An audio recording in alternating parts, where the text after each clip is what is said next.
வணக்கம் ஆசிரியை. வணக்கம். உங்கள் பேர், இந்த வகுப்பு சொல்லுங்கள். ஓகே, நான் வந்து வாகிசர் தமிழ் பள்ளி ஆசிரியை. 4ஆம் ஆண்டுக்கு வந்து நன்னெறி பாடம் போதிக்கிறேன். ஸோ ஒரு வகுப்பு ஆசிரியராக இருந்துட்டு நான் எதிர்நோக்கும் பிரச்சனை என்னென்னாக்கா, மாணவர்களுடைய கடமைகள், ஒவ்வொரு நாளும் கடமைகள் செய்யணும். ஏன்னா பள்ளியில் வந்து தோட்டக்காரர்கள் அவங்களாம் இருக்காங்க, பணியாளர்கள் இருந்தாலும் அவர்கள் அவங்களுடைய வேலை செஞ்சாலும் மாணவர்களுடைய பொறுப்பு அவங்க கருதி செய்வது வந்து ரொம்ப குறைவு. சொல்லி தான் செய்வாங்க, அது சுயமாகவே வந்து நடக்காது. அப்போ ஏன் அது நடக்குதுனாக்கா, வீட்டில் பெற்றோர்கள் அதை வந்து வழி நடத்துறதில்ல. மாணவர்கள் வந்து அந்த சின்ன சின்ன வேலைகளை வந்து செய்ய வைக்கணும். அது குறைபாடாக எனக்கு தெரியுது. அப்போ அங்கே வந்து பெற்றோர்கள் அதை ஊக்குவித்திருந்தாங்கன்னா பிள்ளைகள் வந்து கண்டிப்பாக பள்ளியிலையும் செய்வாங்க. ஆனால் ஒவ்வொரு நாளும் நாங்கள் வந்து அதை சொல்லி தான் அவர்கள் செய்வாங்க. அந்த குப்பைகளை கூட கரெக்டாக கொண்டு போய் குப்பை தொட்டியில் போடணும், அது இல்லை தீட்டி அப்படியே அவங்க இடத்துலையே உட்கார இடத்துல வச்சுக்கிறது, அறைக்குள்ளே போடுறது, இதெல்லாம் நிறைய நடக்குது. அப்புறம் மாணவர்கிட்ட காணப்படும் மாற்றங்கள் என்னன்னு பார்த்தோம்னாக்கா, அவர்களிடம் வந்து கவனிக்கும் ஆற்றல் வந்து ரொம்ப குறைஞ்சிருச்சு. கேட்குற ஆற்றல், ஆசிரியர் போதிக்கும் போதோ அல்ல என்ன தகவல் சொல்கிறாங்கன்றத முக்கியமாக அவங்க கவனிக்கிறதே இல்லை. அவங்க நண்பர் என்ன பேசுகிறாங்க, என்ன சொல்கிறாங்க, ஆசிரியர் என்ன ஒரு கருத்தை சொல்கிறாங்க பார்க்குறது. ஆசிரியர் செய்கிற தவறுகளை தான் வந்து போய் வீட்டில் சுட்டி காட்டி சொல்லி அது ஆசிரியர்களுக்கு பிரச்சனையாக வர மாதிரி மாணவர்கள், இப்போதைய மாணவர்கள் வந்து நடைமுறையில் பார்க்குறோம். நிறைய அதிகமாக நாங்கள் எதிர்நோக்கிற பிரச்சனையாக இருக்குது. சரிங்க, இப்போ வகுப்பாசிரியராக இருக்கீங்க இல்லையா?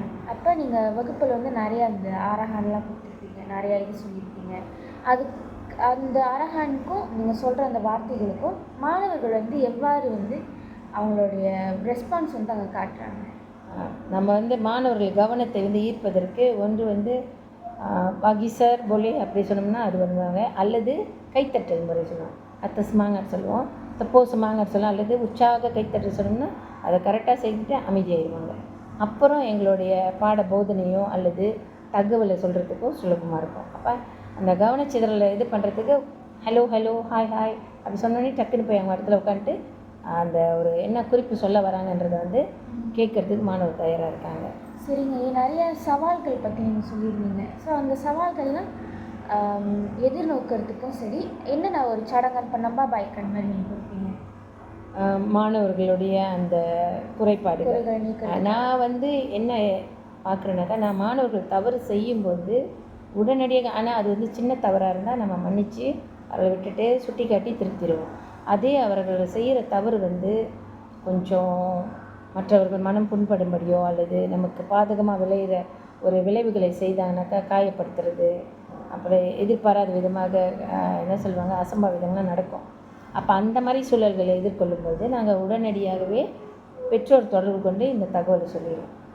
அப்போ அவர்களுடைய அந்த குறைகள் வந்து அவங்க குறைத்து கொள்ளக்கூடிய வாய்ப்பு அதிகமாக இருக்குது. இன்னொன்று, பள்ளியிலையும் நம்ம தலைமை ஆசிரியரிடம், பொறுப்பாசிரியரிடம் என்ன சொல்லுவோம், போயிட்டு அவங்கக்கிட்ட சொல்லிடுவோம். குறைபாடுகளை வந்து இந்த மாதிரி செய்தாங்க, இந்த மாதிரி பிரச்சனை, அவங்களோட டிசிப்ளின் பிரச்சனையோ அல்லது அந்த வரையறைக்கு உட்பட்டு இல்லாமல் அதற்கு மீறி நடந்து கொண்டால் தலைமை ஆசிரியரிடம் அல்லது துணை தலைமை ஆசிரியர் அவங்ககிட்ட சொல்லிவிட்டு அப்புறம் பெற்றோரிடம் அதை சொல்லி கலைஞ்சிருக்கோம். நிறைய பிரச்சனைகள் எதிர்நோக்கியிருக்கோம், இப்படி தான் கலைஞ்சிட்ருக்கோம். அப்போ அதன் வழி வந்து மாணவர்களிடையே வந்து அந்த என்ன சொல்லுவாங்க, அவரோட செயல்களில் மாற்றங்களை பார்க்க முடியுது. அதிகமாக இருந்தது கொஞ்சம், ரொம்ப குறையில, கொஞ்சம் குறைஞ்சிருக்கு. இனி வருங்காலங்கள் அதே அமல்படுத்தணும்னாக்கா அவர்களுடைய அந்த ஒழுக்க நிலையை வந்து நம்ம கட்டுப்படுத்துகிறோம்.